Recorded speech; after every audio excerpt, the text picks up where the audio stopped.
다시 일어나셔서 오늘 하나님의 말씀 같이 읽는 시간 갖도록 하겠습니다. 오늘 다 함께 살펴볼 하나님의 말씀은 로마서 1장 17절입니다.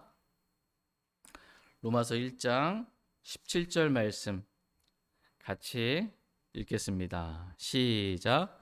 복음에는 하나님의 의가 믿음에서 믿음까지 계시되어 있나니 이것은 기록된 바 의인은 믿음으로 살리라 함과 같으니라. 아멘. 잠시 말씀을 제가 기도하겠습니다. 네, 오늘 말씀의 제목은 의인은 믿음으로 살리라입니다. 의인은 믿음으로 살리라 라는 제목으로 하나님의 말씀 전하는 시간 갖도록 하겠습니다.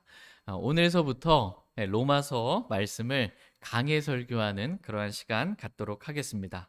오늘은 로마서의 개론을 살펴보는 그러한 시간 갖고 다음 시간부터 본문 말씀 한 절씩 살펴보는 시간 갖도록 하겠습니다. 먼저 로마서의 저자에 대해서 보겠습니다. 로마서의 저자는 누구예요? 바울입니다. 다 같이 로마서 1장 7절 말씀 보겠습니다. 7절 같이 읽겠습니다. 시작.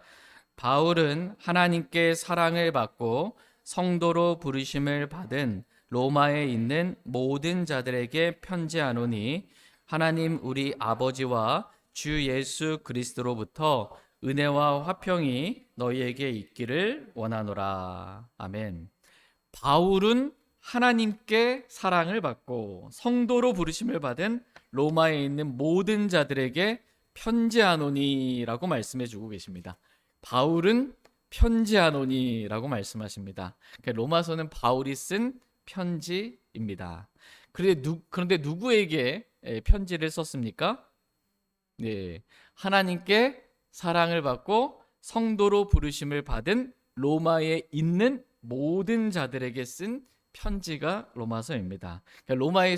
로마서의 수신자, 로마서를 직접적으로 받는 수신자는 하나님께 사랑을 받고 성도로 부르심을 받은 로마에 있는 모든 자들입니다. 이들이 1차적인 수신자들이고 뿐만 아니라 로마서는 하나님께 사랑을 받고 성도로 부르심을 받은 모든 그리스도인들, 저와 여러분들에게도 주시는 말씀입니다. 하나님께 사랑을 받고 라는 이 말씀이 참 위로가 되더라고요. 하나님이 저와 여러분들을 사랑하시는 분이십니다. 하나님의 사랑과 친절이 나타난 뒤에 우리가 구원받은 거예요. 다시 로마서 15장 4절 말씀 보겠습니다.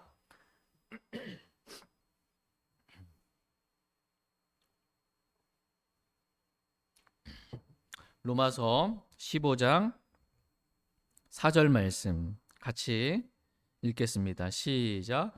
무엇이든지 전에 기록된 것들은 우리의 배움을 위하여 기록되었으니 이것은 우리가 성경 기록들이 주는 인내와 위로를 통해 소망을 가지게 하려 함이니라. 아멘. 무엇이든지 전에 기록된 것은 우리의 배움을 위하여 기록되었으니 라고 말씀하고 계십니다. 그러니까 로마서를 비롯한 모든 성경 기록들은 저와 여러분의 배움을 위하여 하나님께서 우리를 위해 하나님의 영감으로 기록해 주신 하나님의 말씀입니다. 그러므로 하나님은 우리가 로마서 말씀을 통해 배움을 얻기를 원하십니다. 로마서는 이방인들에게 어떻게 죄인이 의롭게 될 수 있는지를 가르쳐주는 교리에 해당하는 책입니다.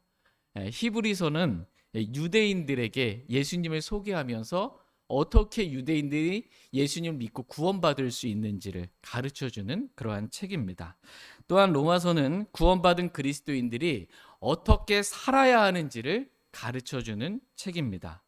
우리가 그리스도와 함께 십자가에 못 박혀 죽고 그리고 묻히고 그리스도와 함께 일으켜진 자들로서 내가 사는 것이 아니고 그리스도인의 삶은 내가 죽고 예수 그리스도께서 내 안에 사시는 예수님의 생명이 나타나는 십자가의 삶을 살아야 한다라고 가르쳐주는 책입니다.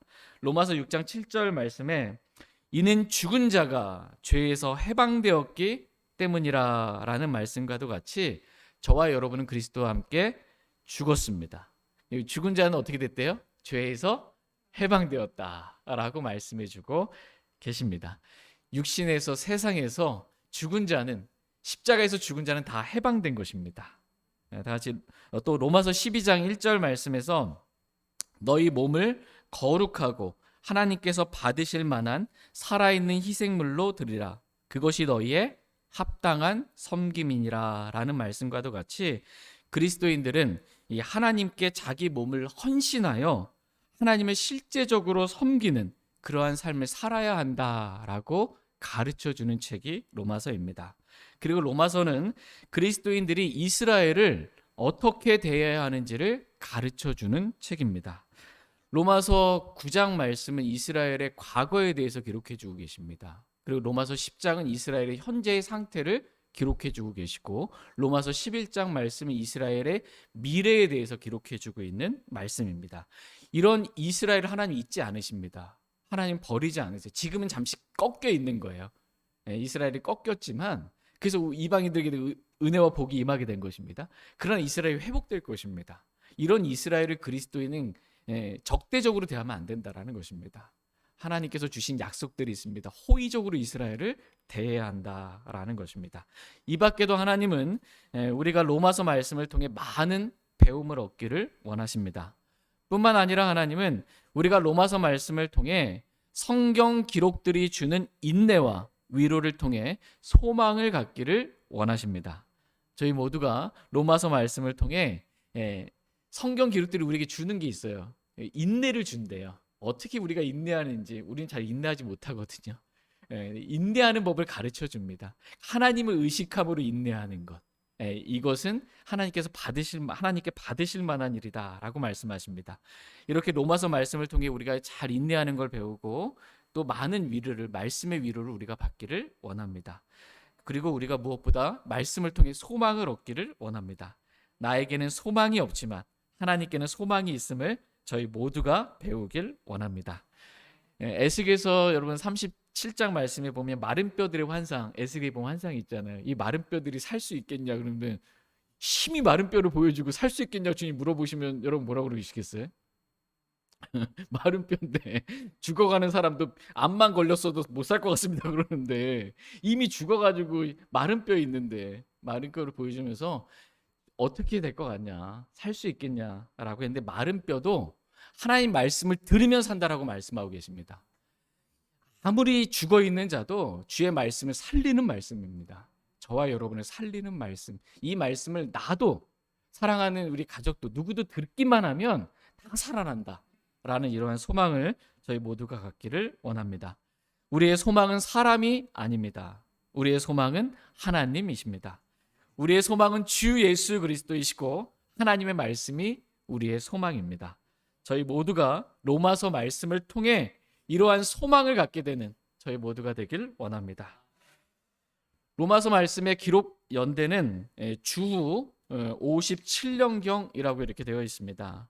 로마서는 바울이 쓴 서신서 가운데 제일 먼저 쓴 서신은 아닙니다. 그러니까 바울은 로마서부터 바울 서신 그러면 로마서부터 이제 빌레몬서까지 13권이고 그다음에 히브리서 있잖아요. 히브리서의 저자도 바울이거든요. 그럼 이제 바울이 쓴 신약 성경 치면 14권이거든요. 근데 신약 성경은 총 몇 권이에요? 27권이잖아요. 14권. 반 이상을 바울이 지금 쓴 것입니다. 근데 바울이 제일 먼저 시간적으로 쓴 서신, 제일 먼저 쓴 서신은 데살로니가 전서입니다. 주 53년경에 기록했고 또 1년 정도 지나서 54년경에 데살로니가 후서를 기록했고 55년경에 고린도 전서와 갈라디아서를 기록을 했고 56년경에 고린도 후서를 기록했습니다. 그리고 이제 57년 됐잖아요. 이 57년에 로마서를 기록했다라는 것입니다. 물론 정확한 연도는 아니에요. 네, 다 말씀을 살펴봤을 때 이렇게 이제 순서가 이렇게 되는구나라는 걸 알 수 있습니다. 그러니까 로마서는 제일 먼저 기록된 책이 아닌데도 보면 바울의 서신서들 가운데 순서 배열이 어떻게 해요? 제일 먼저 이렇게 순서 배열이 배열상 위치하는 것을 보게 됩니다. 이는 하나님께서 일부러 성경의 순서에 맞게 섭리적으로 이렇게 성경을 배열해 주신 것입니다. 다 같이 디모데후서 3장 16, 17절 말씀 보겠습니다.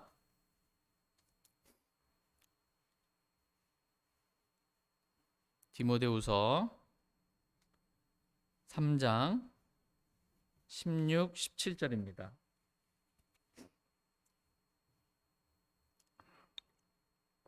16절 모든 성경 기록은 하나님의 영감에 의해 주어진 것으로 교리와 책망과 바로잡음과 의로 교육하기에 유익하니 이것은 하나님의 사람이 완전하게 되어 모든 선한 일에 철저히 갖추어지게 하려 함이라.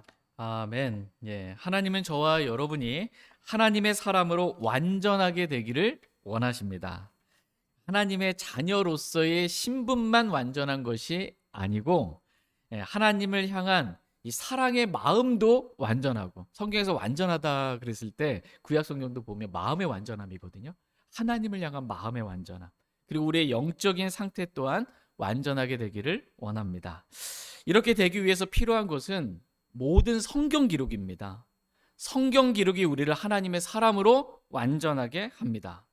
하나님은 모든 성경 기록을 통해 우리에게 먼저 교리를 가르쳐 주십니다. 교리는 기준이에요. 무엇이 옳은지 그른지를 볼 수 있는 절대 기준이 교리이고, 하나님의 가르침이 교리입니다. 진리가 바로 교리입니다.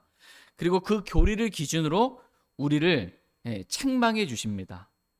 저희 모두가 교리로 책망받기를 원합니다. 그리고 하나님은 우리를 바로잡아 주십니다. 우리는 바로잡힘이 필요한 그러한 사람들입니다. 우리의 마음도 생각도, 우리의 가치관도, 우리의 말도, 행동도, 우리의 태도도 하나님은 우리를 다 바로잡아 주시는 그러한 분이십니다. 그리고 우리를 이렇게 바로잡아 주신 그러한 상태에서 하나님은 우리를 의로 교육해 주시는 그러한 분이십니다. 그런데 뭘 통해서 그렇게 하신다는 거예요?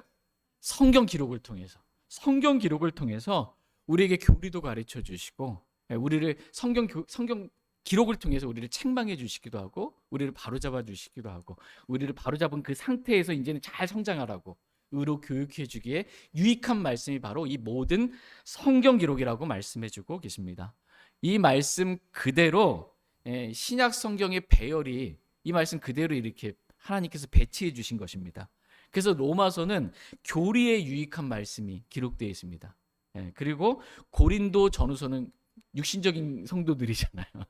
이 음행과 죄 가운데 있는 이 바로잡아 책망해 주시는 그러한 말씀이고, 갈라디아서는 율법으로 돌아가려고 하는, 은혜로 시작했다가 믿음으로 시작했다가 이제 이 율법으로 돌아가려고 하는 사람들을 바로잡아 주시는 그러한 책이고, 그 다음에 에베소서부터 빌레몬서까지는 의로 교육하기에 유익한 그러한 책으로 하나님께서 이렇게 바울 서신들을 순서에 맞게 배열해 주셨습니다. 바울의 서신서들은 교회에게, 즉 신약의 그리스도인들에게 주신 직접적인 서신서들로서 우리가 사모하는 마음으로 이 바울 서신들을 읽고 믿고 순종하며 따라야 할 매우 귀한 신약의 그리스도인에게 직접적으로 주신 말씀이요, 명령으로 주신 말씀입니다. 신약의 명령들로 주신 말씀들, 바울 서신들입니다. 그러므로 저희 모두가 로마서를 시작으로 한 이 바울 서신서들을 통해 교리와 책망과 바로잡음과 의로 교육을 잘 받아서 하나님의 사람으로 저와 여러분이 다 완전하게 되기를 원합니다. 이 로마서는 어디에서 기록했냐라고 했을 때 바울이 고린도에서 기록해서 갱그레아 교회의 종 베베편을 통해 전달한 서신이다라고 이렇게 기록하고 있습니다. 다시 로마서 16장 제일 마지막 장입니다. 로마서는 16장까지 되어 있는데 로마서 16장 마지막 27절 끝부분에 보시면 킹제임스 성경을 번역한 역자들이 다음과 같이 로마서에 대해서 기록해주고 있습니다. 27절 밑에 있는 로마 사람들에게 같이 읽겠습니다. 시작. 로마 사람들에게 고린도에서 써서 갱그레아에 있는 교회의 종 베베편에 보내다. 로마 사람들에게 바울이 고린도에서 써서 갱그레아에 있는 교회의 종 베베편을 통해서 이렇게 보낸 서신이 바로 로마서입니다. 이제 로마 교회의 시작에 대해서 말씀을 잠깐 살펴보는 시간 갖도록 하겠습니다. 로마 교회가 어떻게 시작됐을까요? 로마에 있는 교회. 이 로마 교회에 대해 로마 교회가 어떻게 시작했는지 크게 세 가지 의견이 있습니다. 첫 번째 의견은 사도행전 2장에서 오순절날에 천하각지에 있는 유대인들이 흩어져 살다가 오순절날에 이렇게 다 모이잖아요. 그때 성령님께서 강림하심으로 인해 각 사람의 태어난 곳의 언어들로 하나님의 놀라운 일들을 이렇게 말하게 하시잖아요. 그래서 베드로의 설교를 통해서 3천 명인가요? 5천 명인가요? 이렇게 구원을 받게 되잖아요. 그리고 그들이 이제 유대인들이 구원받고 나서 각지로 또 이렇게 흩어지게 되잖아요. 그래서 로마로 이렇게 흩어진 베드로의 설교를 오순절날에 듣고 로마로 흩어진 유대인들이 로마로 가서 교회를 세웠다라는 그러한 의견이 아마 대부분 많은 분들이 갖고 있는 그러한 의견입니다. 근데 여러분 생각해 보시기 바랍니다. 유대인들은 이렇게 유대인들이 이방인들에게 복음을 전해서 뭐 교회를 세우려고 하기보다는 그들은 자기들끼리 회당에 주로 모였거든요. 교회에 대한 빛이 잘 몰랐습니다. 그리고 이방인들에게 가서 뭐 복음을 전하는 이런 거 잘 몰랐습니다. 사도행전 8장에서도 예루살렘 교회에 큰 핍박이 있을 때 너무 핍박이 커서 사도들 외에는 유대인들이 다 유대와 사마리아의 전 지역들로 널리 흩어져서 말씀을 선포했다라고 이렇게 기록을 주고 있습니다. 그러니까 유대인들이 최대한 어디까지 간 거냐면 사마리까지 간 거예요.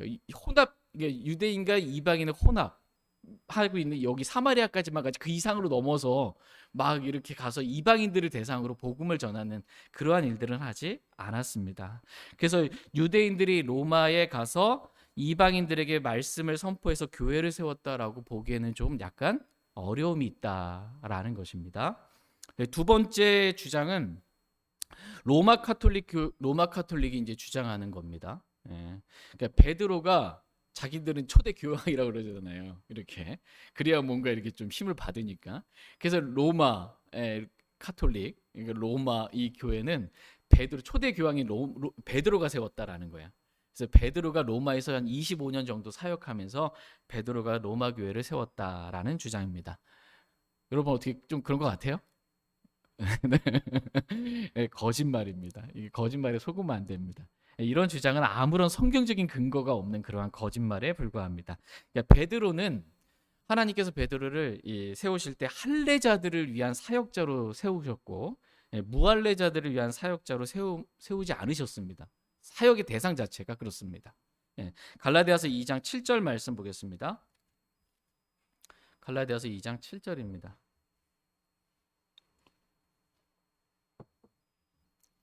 갈라디아서 2장 7절 말씀.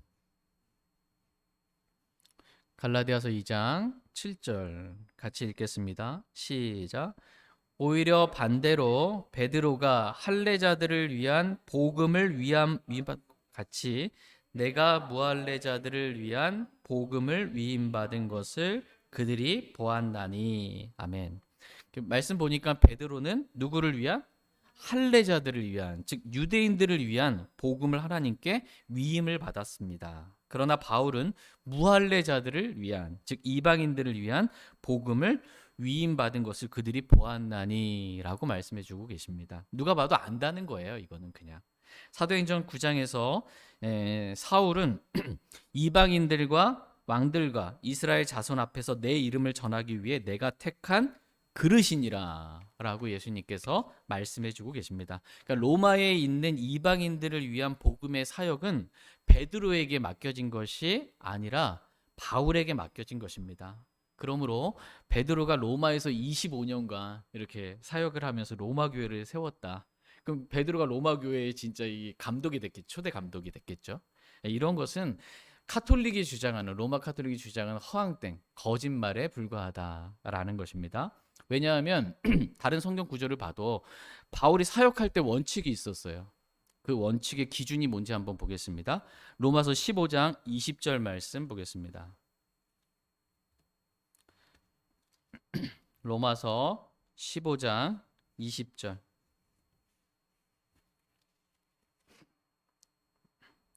같이 20절 읽겠습니다. 시작.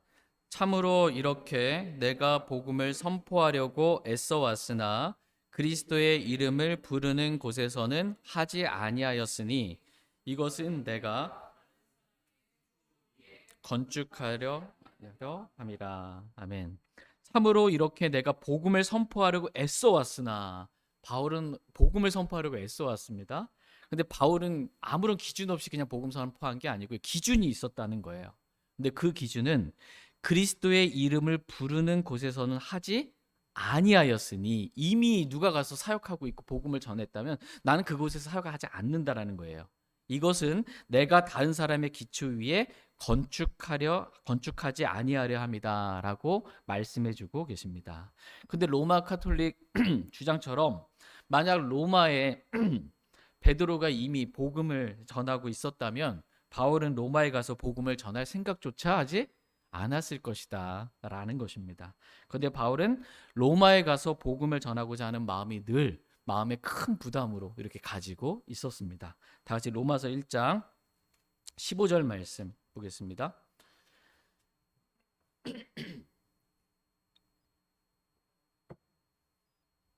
로마서 1장 15절입니다. 같이 읽겠습니다. 시작. 그러므로 내 안에 있는 분량에 따라 나는 로마에 있는 너희에게도 복음을 선포할 준비가 되어 있노라. 아멘. 지금 바울은 내 안에 있는 분량에 따라 로마에 있는 너희에게도 복음을 선포할 준비가 되어 있다. 이렇게 말씀해주고 있습니다. 이유는 로마에서 베드로를 비롯한 어떤 다른 사도들도 사역을 하고 있지 않았기 때문에 내가 이 로마에 가서 복음을 선포하려는 그런 마음의 준비가 늘 되어 있었던 것입니다. 그런데 만약 베드로가 이미 카톨릭 주장처럼 사역을 하고 있었다라면 바울이 로마에 가서 복음을 전할 생각을 하지 않았을 것이고, 원칙이 안 맞으니까, 기준에 안 맞으니까. 또 여러분 로마서 16장 말씀 읽어보면 나중에 보면 사람들의 성도들의 이름이 쭉 이름을 들어가면서 문안하면서 이렇게 하는데 대부분이 이방인들이거든요. 이름을 들어가면서인데 바울이 그들의 로마에 있는 성도들의 이름을 다 알았어요. 근데 그 이름을 들어갈 때 보면 베드로가 이름이 등장할까요, 안 할까요? 안 나와요. 만약에 베드로가 로마에서 25년 사역해서 로마의 감독, 이 장로가 되었다면 베드로 이름 쏙 빼고 어떻게 얘기할 수 있겠어요? 베드로가 사역하지 않았다는 것입니다, 로마에서. 그래서 베드로와는 이 로마 교회와는 아무런 상관이 없기 때문에 베드로의 이름조차 언급하지 않은 것입니다. 마지막 세 번째 의견은, 바울이 복음 전도 여행을 다녔잖아요. 그러면서 이방인들을 위한 사역자들로서 수많은 이방인들에게 복음을 전했잖아요. 그래서 그들이 구원을 받았잖아요. 그 모든 길은 당시에 로마로 통했잖아요. 그러면서 뭔가 하기 위해서 다 로마로 갔을 거 아니에요. 그렇게 각지에서 구원받은, 바울을 통해서 직접적으로 간접적으로 해서 구원받은 그리스도인들이 이제 로마로 가게 된 것입니다. 그래서 로마에 가서 교회를 세우게 된 것이에요. 이것이 가장 타당한. 그래서 바울이 그 로마에 있는 교회 성도들의 이름을 아는 거예요. 여기서 복음 전해서 구원받은 성도들이 여기 지금 로마에 가 있으니까. 그래서 이제 세워진 교회가 바로 로마 교회다라는 것입니다. 그래서 바울이 로마서를 기록할 때 그들의 이름을 기억하고 로마서 16장에서 이렇게 한 사람 한 사람의 이름을 들어가면서 문안한 것입니다. 그런데 이 로마 교회의 모습이 뭐 우리가 생각하는 것처럼 뭐 대단히 이렇게 든든하게 이렇게 크게 세워진 그러한 교회가 아니라 가정교회 형태의 그러한 연약한 교회의 모습이었습니다. 다 같이 로마서 16장 5절 말씀 보겠습니다. 로마서 16장 5절 말씀 같이 읽겠습니다. 시작. 또한 그들의 집에 있는 교회에 인사하라. 내가 매우 사랑하는 에베네도에게 문안하라. 그는 아가야에서 그리스도께 첫 열매가 된 자니라. 아멘. 말씀 이해되시죠? 또한 그들의 집에 있는 교회에게 인사하라 이렇게 말씀하고 계십니다. 지금 교회가 어디에 있대요? 그들의 집에 있는 교회입니다. 가정교회로 이렇게 모인 거예요. 구원받은 그리스도인 교회의 시작이 대부분 가정교회부터 시작합니다. 저 여기 내려올 때 이제 갈보리 교회 한 집사님이 뭐 성도 한 명도 없는데 내려왔거든요. 아는 사람 한 명도 없이 내려왔는데 뭔 예배당을 얻냐고. 그냥 좀 넓은 집 얻어서 그냥 집에서부터 이렇게 시작을 하라고. 했는데 어쨌든 주님의 은혜로 이렇게 시작을 하게 되었습니다. 믿는 그리스도인들이 이렇게 가정에서부터 모이는 겁니다. 캐나다에 있는 독립침례 교회도 가정에서 한 자매님 댁에서 이렇게 모여서 설교 듣고 그러다가 모여서 이렇게 장소 얻어서 교회가 이렇게 형성이 된 것입니다. 그러니까 가정 교회가 성장하고 든든하게 세워지면서 지역 교회로 이렇게 그 지역에 든든하게 세워지게 되는 것입니다. 로마서 16장 11절도 한번 보겠습니다. 11절 같이 읽겠습니다. 시작. 내 친족인 헤로디온에게 문안하라. 주 안에 있는 나기수의 집안에 속한 자들에게 인사하라 라고 이렇게 말씀하십니다. 그러니까 바울은 로마에 있는 교회가 이 가정교회로 이렇게 좀 부족한 부분들이 많이 보이잖아요. 그래서 바울의 입장에서는 로마에 그렇게 가고 싶었던 거예요. 그래서 이 교회를 좀 더 지역교회로 더 든든하게 이 복음의 교리를 분명하게 가르쳐주면서 교회를 세우고자 하는 마음으로 어찌하든지 로마에 가서 그렇게 교회를 세우고자 하는 그러한 심정, 마음이 있었던 것입니다. 다시 로마서 1장 13절 말씀 보겠습니다. 그런데 못 갔어요. 바울이 로마서를 기록할 당시에도 못 갔습니다.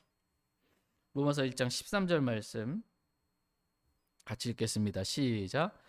형제들아, 이제 나는 너희가 이것을 모르기를 원치 아니하노라. 즉 내가 다른 이방인들 가운데서 열매를 얻은 것 같이 너희 가운데서도 어떤 열매를 얻기 위해 여러 번 너희에게 가려고 계획하였으나 지금까지 방해를 받았느니라. 아멘. 바울은 로마에 가서 열매를 얻기 위해 여러 번 로마에 가려고 계획을 했습니다.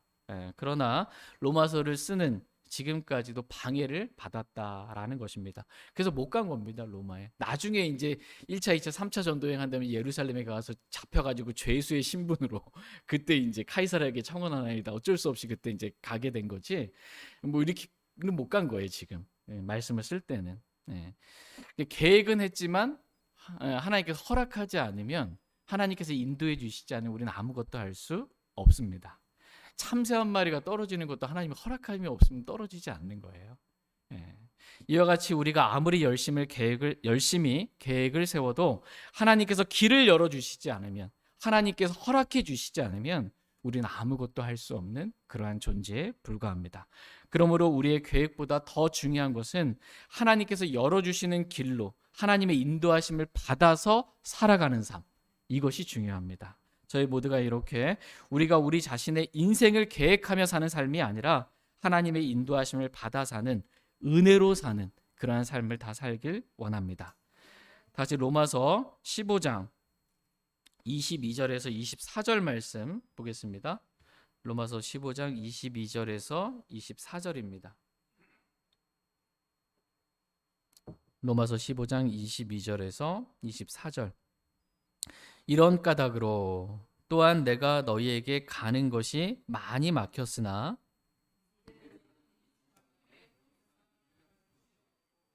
또 이 여러 해 동안 너희에게 가려는 큰 소원이 내게 있어. 언제든지 내가 스페인으로 여행하게 되면 너희에게 가리라. 만일 내가 먼저 너희와 사귐으로 어느 정도 만족을 얻을 수 있다면 나의 여행 중에 너희를 보기를 바라며 또 너희가 나를 거기로 보내줄 것을 바라노라. 이런 까닭으로 또한 내가 너희에게 가는 것이 많이 막혔으나 이제는 이 지방에 더 이상 일할 곳이 없고 또 이 여러 해 동안 너희에게 가려는 큰 소원이 내게 있어 언제든지 내가 스페인으로 여행하게 되면 너희에게 가리라. 이렇게 말씀해주고 있습니다. 바울에게는 큰 소원함이 있었습니다. 그것은 로마에 있는 이 가정교회에 가는 것이었습니다. 가서 가정교회를 지역교회로 든든히 세우고자 하는 큰 소원함이 있었습니다. 그런데 많이 막혀서 가지 못했다라는 것입니다. 그래서 바울은 하나님께 사랑을 받고 성도로 부르심을 받은 로마에 있는 모든 자들에게 로마서라는 이 편지를 쓴 것입니다.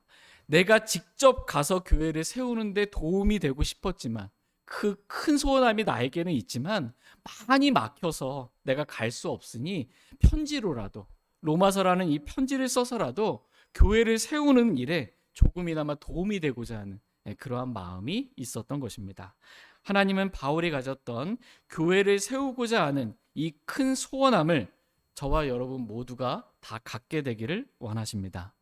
이것이 하나님을 향한 이것이 저와 여러분들을 향한 하나님의 뜻입니다. 다 같이 고린도전서 14장 12절 말씀 보겠습니다. 고린도전서 14장 12절 말씀. 고린도전서 14장 12절 같이 읽겠습니다. 시작. 이와 같이 너희도 영적 선물들에 열심히 있으니 교회를 세우는 일에 너희가 뛰어날 것을 구하라. 아멘. 이와 같이 너희도 영적 선물들에 열심히 있으니 교회를 세우는 일에 너희가 뛰어날 것을 구하라. 이렇게 말씀하십니다. 하나님은 저와 여러분이 하나님께 무엇을 구해야 하는지 우리가 구해야 될 기도 제목을 지금 가르쳐주고 계십니다. 하나님, 제가 교회를 세우는 일에 뛰어난 사람이 되게 해주세요 라고 구하기를 하나님은 원하십니다. 저희 모두가 교회를 세우는 일에 뛰어난 사람들이 다 될 수 있기를 원합니다.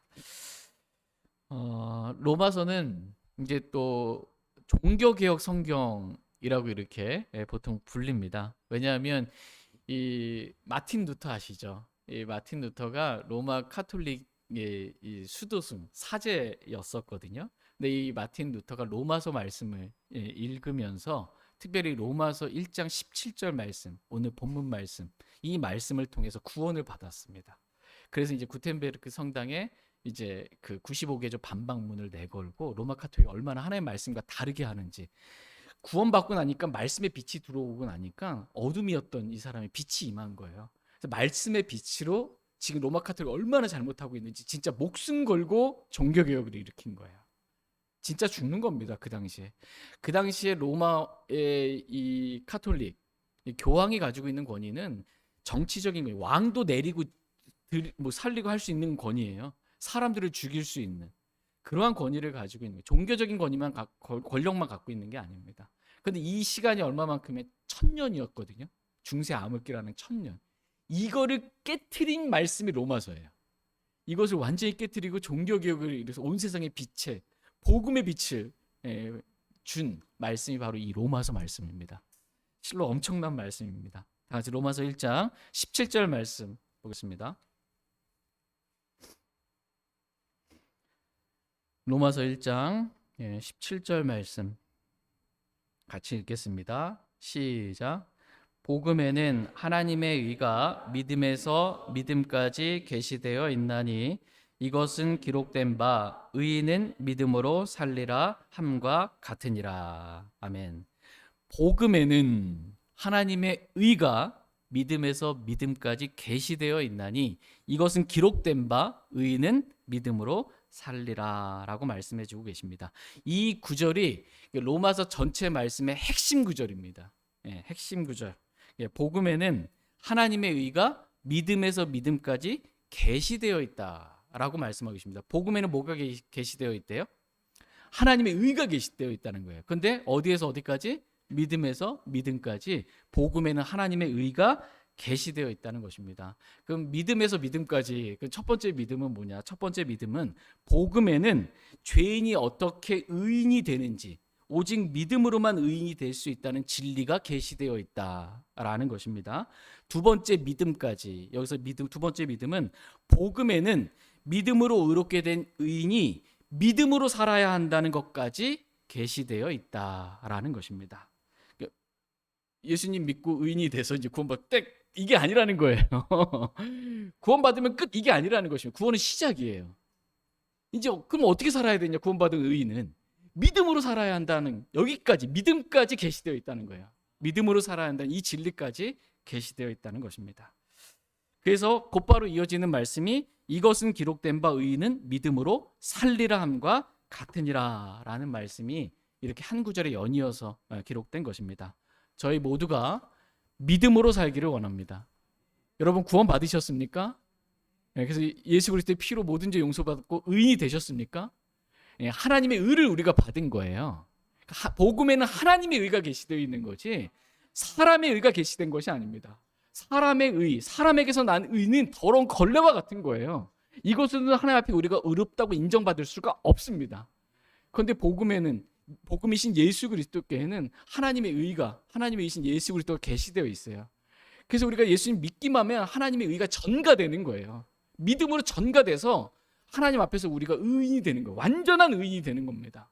의롭다고 인정받는 거예요. 행위로 우리가 뭔가 의롭게 되는 것이 아닙니다. 그럼 이제 우리는 어떻게 살아야 된다는 거예요? 믿음으로 살아야 한다. 여기까지 복음은 계시되어 있다는 것입니다. 이렇게 사는 게 중요합니다. 죄인이 의롭게 되는 방법은 오직 믿음으로, 오직 은혜로 의롭게 된다라는 것을 마틴 루터가 로마서 말씀을 읽으면서 깨닫게 된 것입니다. 그래서 종교개혁의 핵심 이 가치 슬로건, 이게 이제 세 개의 오직 믿음으로, 오직 은혜로, 오직 성경으로입니다. 오직 믿음, 오직 은혜, 오직 성경입니다. 말씀을 통해서 깨달았으니까. 다 같이 로마서 3장 28절 말씀 보겠습니다.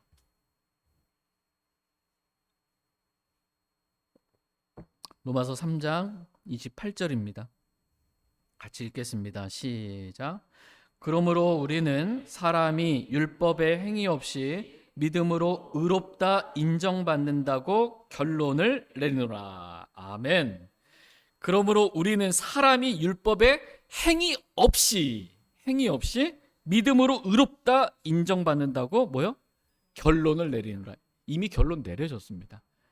다시 우리가 막 결론을 내릴 필요가 없는 거예요. 그 믿는다고만 다 되냐? 결론 내릴 필요가 없는 겁니다. 이미 성경은 결론을 내렸습니다. 죄인인 사람이 어떻게 하나님 앞에서 의롭다고 인정받을 수 있는가? 그 결론의 답은 행위 없이 오직 믿음으로만 의롭다함을 인정받을 수 있습니다. 사람은 오직 복음이신 주 예수 그리스도를 믿음으로 의롭다고 인정받게 됩니다. 다 같이 로마서 3장 24절 말씀도 보겠습니다. 24절 같이 읽겠습니다. 시작. 그리스도 예수님 안에 있는 구속을 통해 하나님의 은혜로 값없이 의롭다고 인정받았느니라. 아멘. 그리스도 예수님 안에 있는 구속을 통해 핏값을 치고 우리를 사셨잖아요.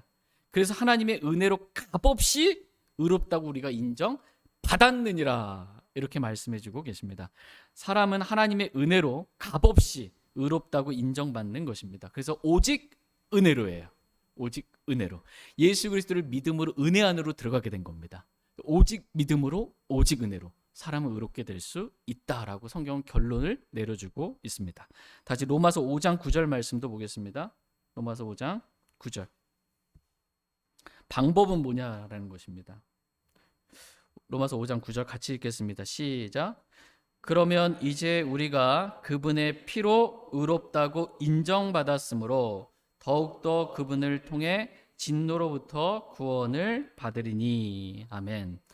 그러면 이제 우리가 그분의 뭐로요? 피로 의롭다고 인정받았으므로 더욱더 그분을 통해 진노로부터 구원을 받으리니 라고 말씀하고 계십니다. 그러니까 사람이 어떻게 하나님 앞에서 의롭다고 인정받을 수 있습니까? 그것은 그분의 피, 예수 그리스도의 피로 나의 죄를 씻기는 예수의 피밖에 없습니다. 오직 예수 그리스도의 피로 의롭다고 인정받을 수 있는 것입니다. 히브리서 9장 22절 말씀에서 율법에 따라 거의 모든 것이 피로써 깨끗하게 되나니 피 흘림이 없이는 사면이 없느니라 이렇게 말씀하십니다. 죄사함은 오직 피 흘림, 그것도 동물의 피가 아니고 사람의 피가 아니고 하나님의 피, 죄 없으신 하나님의 피로만 오직 우리의 모든 죄가 용서받을 수 있다라고 가르쳐주고 계십니다. 그래서 우리가 예수 그리스도의 피를 믿는 믿음을 통해 의롭다고 인정받게 된 것입니다. 그러니까 죄인이 의롭게 되는 방법, 로마서가 크게 분명하게 세 가지로 설명해 주고 계세요. 오직 믿음으로, 두 번째 오직 은혜로, 세 번째 오직 그리스도의 피로 이렇게 의롭게 된다라고 말씀하십니다. 이 복음의 진리를 마틴 루터가 카톨릭 이 사제로서 이렇게 막 고행과 수도를 하면서 자기 행위로 막 종교적인 열심으로 구원받고 의롭게 되보려고 수없이 노력을 했었는데 이게 안 되는 겁니다. 죄가 안 없어지는 거예요. 근데 이 로마서 1장 17절 말씀, 이 로마서 말씀을 읽으면서 내 죄가 나의 고행으로, 선행으로, 종교적인 열심으로 되는 게 아니구나라는 것을 알고 오직 믿음으로, 오직 은혜로, 오직 성경으로, 이거로 해서 이제 온 세상을 복음으로 뒤엎은 겁니다. 목숨 걸고 한 겁니다. 정말 놀라운 일이. 그러니까 이 세상에 있는 수많은 무슨 개혁 이런 건 비교가 안 되는 거예요. 이거는 1000년 동안 흑암 가운데 있었던, 여기서부터 완전히 뒤집어 엎은 거기 때문에 너무나 놀라운 종교 개혁을 이렇게 일으키게 된 말씀. 이 말씀이 바로 저와 여러분이 오늘서부터 공부하게 될 로마서 말씀입니다. 이 로마서 말씀은 이방인들에게 복음의 교리를 이게 분명하게 하나의 논문과도 같이 논리 정연하게 정립해주고 있는 책이 바로 이 로마서 말씀입니다. 그러니까 신약의 핵심 교리들은 다 로마서에 기록돼 있어요.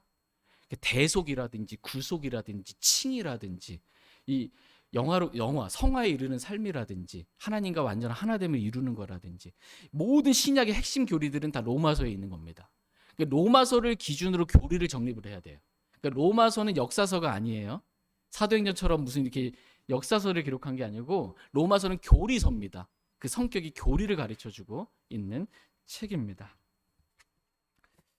근데 많은 사람들이 이 구원의 교리라든지 신약의 핵심 교리들을 로마서에서 정립을 해야 되는데, 그리고 이미 결론을 내리느라고 딱 로마서를 끝내야 되는데 사복음서에 가가지고 아직 구약 시대거든요. 예수님의 피가 흘려지기 전까지는, 상속 언약의 피가 흘려지기 전까지 구약이에요. 사복음서를 가가지고 막 복음의 교리를 막 깨달으려 알려고 그러는 거예요. 그리고 사도행전은 아직은 완전하게 정립되지는 않았거든요. 사도행전에 있는 거 가지고 침례를 받으면 구원받는다든지 막 이상한 교리들을 만들어내고 빠지게 되는 것입니다. 또 야고보서를 가가지고 행위로가 있어야 구원받지 막 이러면서 가는 겁니다. 많은 선교 단체들이 교리는 그들에게 중요하지 않아요. 왜? 각 선교 단체들은 뭐냐면 그 배경이 장로교에서 온 사람도 있고, 감리교에서 온 사람도, 성경교에서 온 사람도 있고, 침례교에서 온 사람들도 있거든요. 오순절에서 온 사람들도 있고. 그러니까 서로 구원받는 교리가 다르거든요. 그거 갖고 얘기하면 이제 막 서로 싸움이 되고 언쟁이 되는 겁니다. 성경 갖고도 막 싸우는 거예요. 구원받는 방법 갖고도. 그러니까 이 사람들은 교리는 다 빼는 거예요. 그래서는 그냥 오직 영적인 은혜 이런 것들만 나누는 겁니다. 그런데 이제 로마서 말씀을 읽고 같이 나눌 때에는 오직 믿음으로, 오직 은혜로, 오직 예수 그리스도의 피로 구원받는다고 했다가 야고보서 가서 또 나눌 때에는 그래도 믿음만 갖고는 안 되지, 행위가 있어야지, 이렇게 바뀌는 거예요. 이게 교리를 몰라서 그렇습니다. 성경을 주신 첫 번째 목적은 교리입니다. 그 교리를 정립하는 책이 바로 로마서입니다. 그러니까 로마서는 그 많은 사람들을 구원한 그러한 책이기도 하고요. 또 이제 많은 사람들이 로마서를 가지고 복음을 전하는 복음 전도자의 책이기도 합니다. 여러분, 감리교 창시자 존 웨슬리 아시죠? 요한 웨슬리도 그 어느 작은 모임이었는데 그 모임에 갔는데, 그 모임이 뭐 하는 거였냐면 마틴 루터가 쓴 로마서 강해 있잖아요. 그거를 읽는 모임이었어요. 그 모임에 가서 마틴 루터가 쓴 로마서 강해 서문을 읽다가 빛이 임한 거예요. 말씀이 임한 거예요. 그래서 오직 믿음으로만 사람이 의롭게 될 수 있구나 라는 걸 알고 그때 마음이 뜨거워지면서 구원받았다 라고 이제 요한 웨슬리가 이렇게 고백을 하고 있습니다. 이와 같이 로마서를 통해서 수많은 사람들이 이렇게 구원을 받았고, 로마서 말씀을 통해서 수많은 복음 전도자들이 이렇게 복음을 전하는 책, 전도자의 책, 이게 바로 로마서입니다.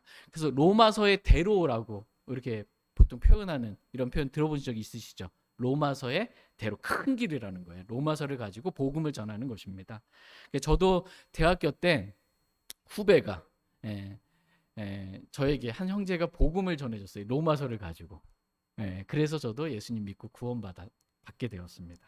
그러니까 로마서의 대로를 잠깐 그냥 눈으로만 한번 빨리 찾아가면서 이렇게 그냥 읽어볼게요. 로마서 3장 10절. 제일 먼저 여러분이 복음을 전할 때 로마서 말씀 딱 펴가지고 로마서 한 권 가지고 전할 수 있다라는 겁니다. 복음을. 로마서 3장 10절 같이 읽을게요. 시작. 이것은 기록된 바 의로운 자는 없나니 단 한 사람도 없으며. 하나님이 이렇게 말씀하십니다. 의로운 자는 없나니 단 한 사람도 없다고 말씀하십니다. 라고 말씀하십니다. 3장 23절 한번 볼게요. 23절 시작. 모든 사람이 죄를 지어 하나님의 영광에 이르지 못하더니, 모든 사람이 죄를 지었다고 성경은 말씀하고 계십니다. 그래서 하나님이 임재하고 계신 하늘에, 이 하나님의 영광에, 하늘나라에 들어갈 수가 없다라고 말씀하십니다. 로마서 5장 8절 말씀 보겠습니다. 로마서 5장 8절. 네, 시작. 우리가 아직 죄인이었을 때에 그리스도께서 우리를 위해 죽으심으로써 하나님께서 우리를 향한 자신의 사랑을 당당히 제시하시느니라. 모든 사람이 죄였고 의인은 한 사람도 없는데 우리가 아직 죄인이었을 때 그리스도께서 우리를 위해 죽으셨다는 것입니다. 그래서 하나님께서 저와 여러분 얼마나 사랑하시는지 주님께서 당당히 그 사랑을 십자가에서 제시해 주셨습니다. 로마서 5장 12절 말씀 같이 읽겠습니다. 시작. 그러므로 한 사람으로 말미암아 죄가 세상에 들어오고 죄로 말미암아 사망이 들어왔으므로 이로써 사망이 모든 사람에게 전달되었으므로 이는 모든 사람이 죄를 지었기 때문이라. 한 사람 아담으로 말미암아 죄가 세상에 들어왔고 그 죄로 말미암아 사망이 들어와서 둘째 사망인 지옥에 우리가 갈 수밖에 없게 되었다는 것입니다. 로마서 6장 23절 말씀 보겠습니다. 시작. 죄의 삭은 사망이나 하나님의 선물은 예수 그리스도 우리 주를 통해 얻는 영원한 생명이니라.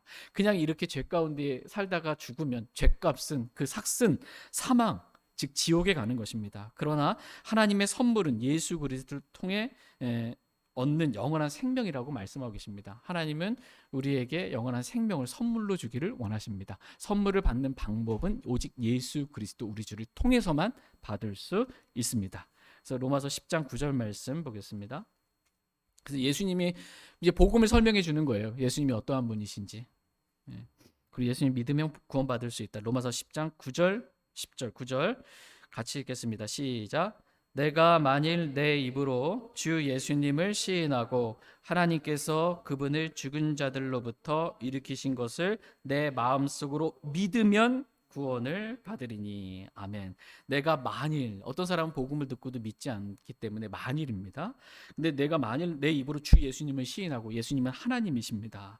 예수님께서 우리의 죄들로 인해 죽으셨습니다. 그리고 하나님께서 예수님을 죽은 자들로부터 일으키셨습니다. 성경 기록도 셋째 날에 부활하게 하셨습니다. 이것을 내 마음속으로 믿으면 내가 구원을 받으리니 라고 말씀하십니다. 10절 같이 읽겠습니다. 시작. 사람이 마음으로 믿어 의에 이르고 입으로 시인하여 구원에 이르느니라. 아멘. 이렇게 사람이 마음으로 예수님을 믿으면 이렇게 의에 이르고 입으로 시인하면, 고백하면 우리가 구원받을 수 있다라고 성경은 말씀하십니다. 그래서 결론이에요. 로마서 10장 13절 같이 읽겠습니다. 시작. 누구든지 주의 이름을 부르는 자는 구원을 받으리라. 아멘.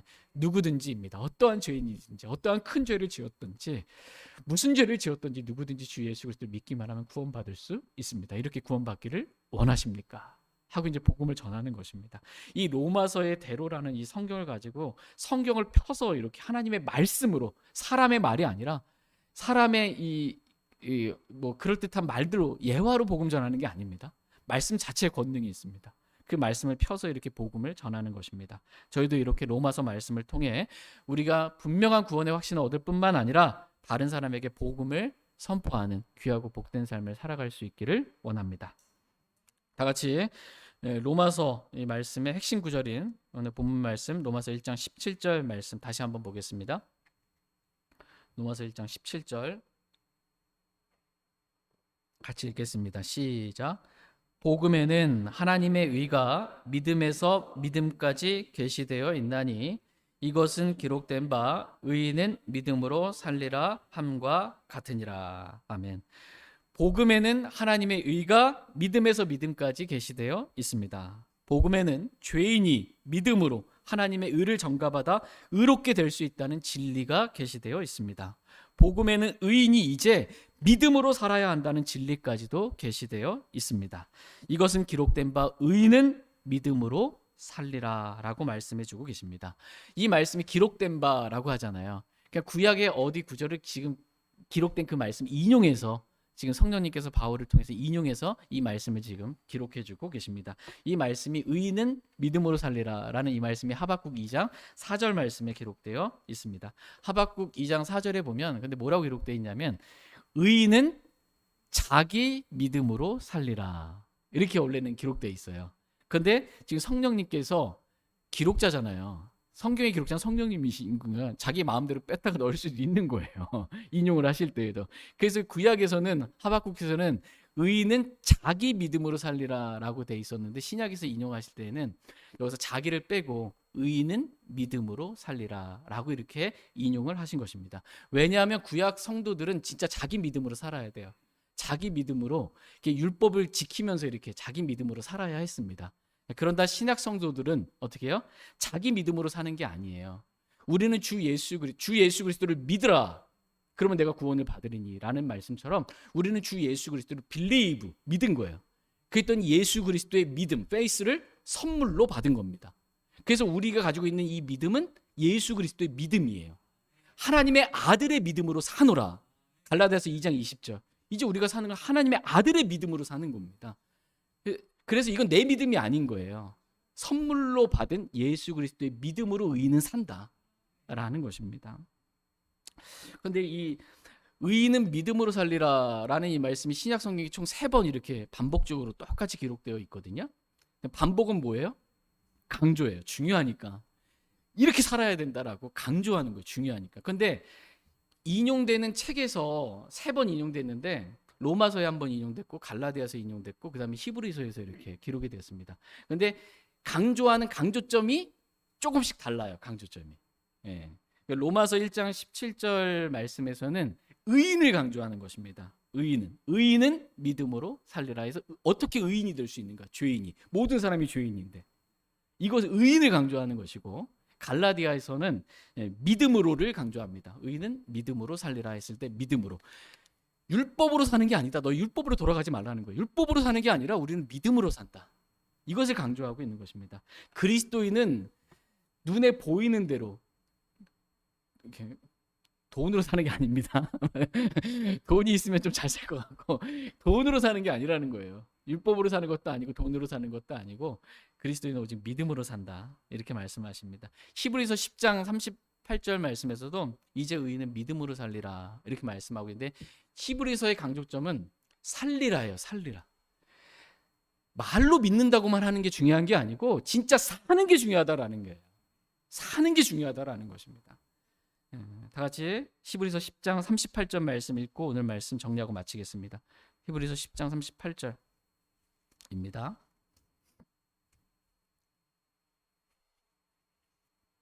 히브리서 10장 38절 말씀 같이 읽겠습니다. 시작.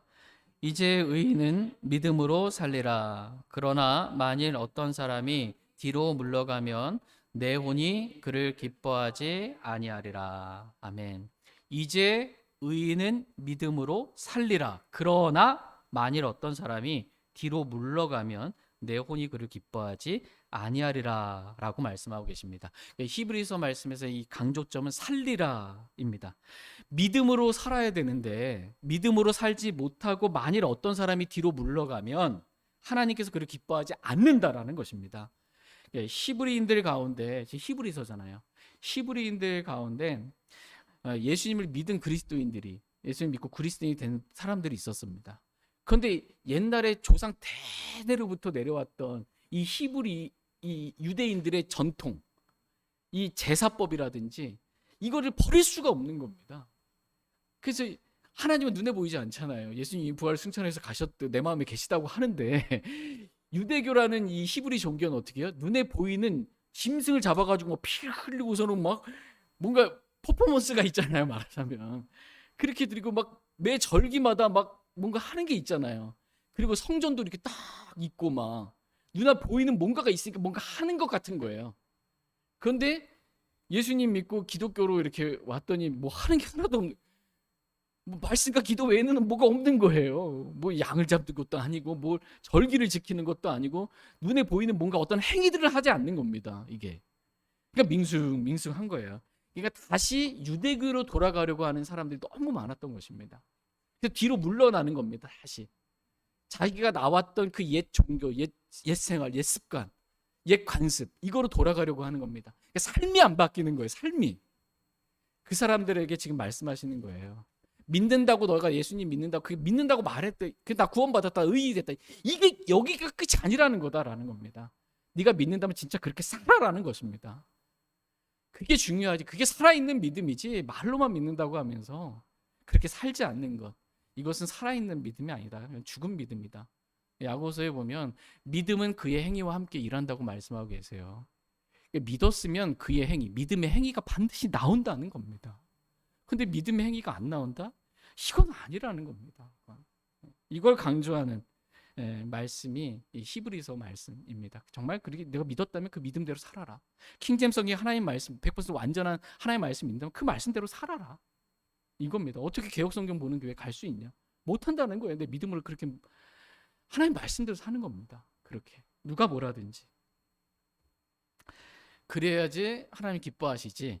그렇지 않고 뒤로 물러가면 하나님 기뻐하시지 않는다라고 분명히 가르쳐주고 계십니다. 그러므로 저와 여러분이 이렇게 하나님 말씀대로 의인은 믿음으로 살리라라는 말씀대로 믿음으로만 살길 원합니다.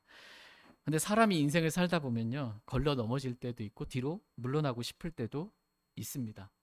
엘리야도 그랬는데 차라리 죽여주십시오라고 할 때도 있는데 정말 쉽지가 않습니다. 그리스도인의 삶이 좁은 길이에요. 그래서 뒤로 물러가잖아요. 이건 믿음으로 사는 게 아니고 그렇게 뒤로 물러나가 하나님 기뻐하시지 않는다라고 말씀하십니다. 그러므로 저희 모두가 다시 일어나서 믿음으로 하나님을 기쁘시게 해드리는 귀하고 복된 삶을 살기를 원합니다. 오늘 본문 말씀의 주소가 뭐예요? 로마서 1장 17절. 이 말씀으로 마틴 루터가 구원을 받았고 이 말씀으로 천년의 암흑기를 완전히 깨면서 온 세상의 빛을, 복음의 빛을 가져온, 그래서 카톨릭으로부터 이렇게 종교개혁에서 벗어나게 만든, 마귀의 올무에서 벗어나게 만든 정말 이루 말할 수 없는 너무나 놀라운 말씀이 바로 이 오늘 본문 말씀입니다. 이 로마서 말씀을 통해서 우리가 적어도 뭐 세상을 뒤엎을 수는 없고 없어도 없어도 적어도 우리 자신만은 좀 뒤엎을 수 있기를 원합니다. 내 자신만은 이 복음의 말씀, 이 로마서 말씀 공부하고 듣고 읽으면서 이 말씀으로 내가 영적으로 깨어나고 일어나고 부흥하고 정말 변화받게 되기를 원합니다. 좀 더 나가서 사랑하는 우리 가족, 같이 좀 이렇게 하나의 말씀을 내가 변하면 바뀝니다. 이 종교개혁의 시작은 마틴 루터가 먼저 변한 거예요. 한 사람이 바뀌어야 다 바뀔 수가 있는 겁니다. 저와 여러분이 이렇게 오직 믿음, 오직 은혜, 오직 성경으로 저희 모두가 변화받게 되기를 원합니다. 다 같이 일어나셔서 오늘 들으신 말씀 기억하시고 개인적으로 하나님 앞에 나아가 기도하는 그러한 시간 갖도록 하겠습니다. 잠깐 기도하겠습니다.